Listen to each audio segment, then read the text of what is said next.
The air hung heavy and still. Each breath echoed back, a rasping reminder of the silence within. The old house loomed, a silhouette against the dying light. A shiver ran down my spine, a primal fear of the unknown.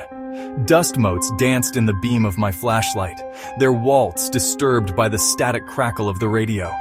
The voice on the other end, our lifeline to the world, sputtered and faded.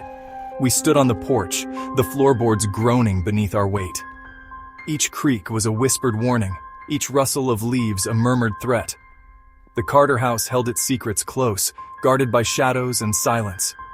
We were intruders in its domain, treading on hallowed, haunted ground. We pressed on, drawn deeper into the mystery, the promise of the unknown outweighing the growing unease. Local legend painted a grim picture of the Carter family. John Carter, a respected doctor, driven to madness by grief. His wife, Mary, found drowned in the well, her long hair swirling like seaweed. The whispers started soon after, tales of a shadowy figure haunting the house, of children's laughter echoing in the dead of night.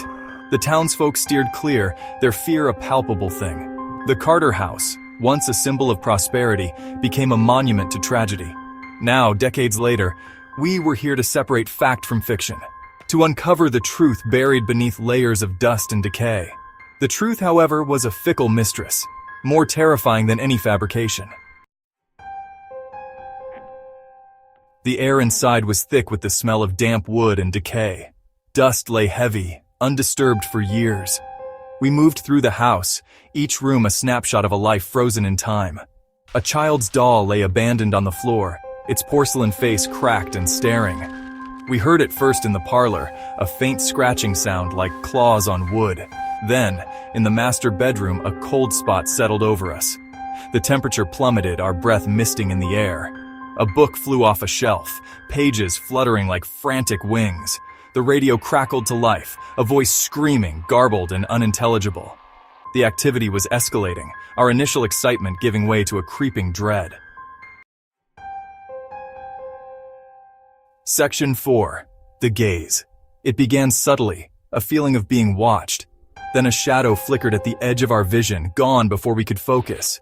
The air grew heavy, the silence pressing in on us, punctuated by the pounding of our hearts. We saw him clearly for the first time in the hallway, a tall, gaunt figure, his features shrouded in darkness.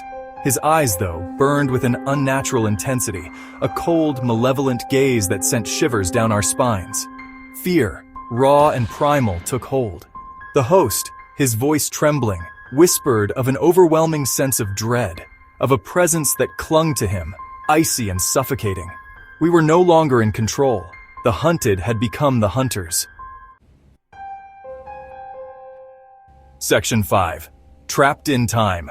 Panic set in. We had to leave, to escape the suffocating grip of the house. But the Carter house had other plans. The door slammed shut with a resounding boom, the lock clicking shut. We were trapped, our sanctuary transformed into a prison. We ran from room to room, each one a dead end. The shadowy figure always one step ahead. The air grew colder, the stench of decay overwhelming. Time seemed to warp and twist, the past bleeding into the present. We were no longer just investigators, but players in a tragedy decades old. We stumbled out into the night, the house looming behind us, its secrets intact. We carried the terror with us, the chilling certainty that some doors are not meant to be opened, some truths better left buried.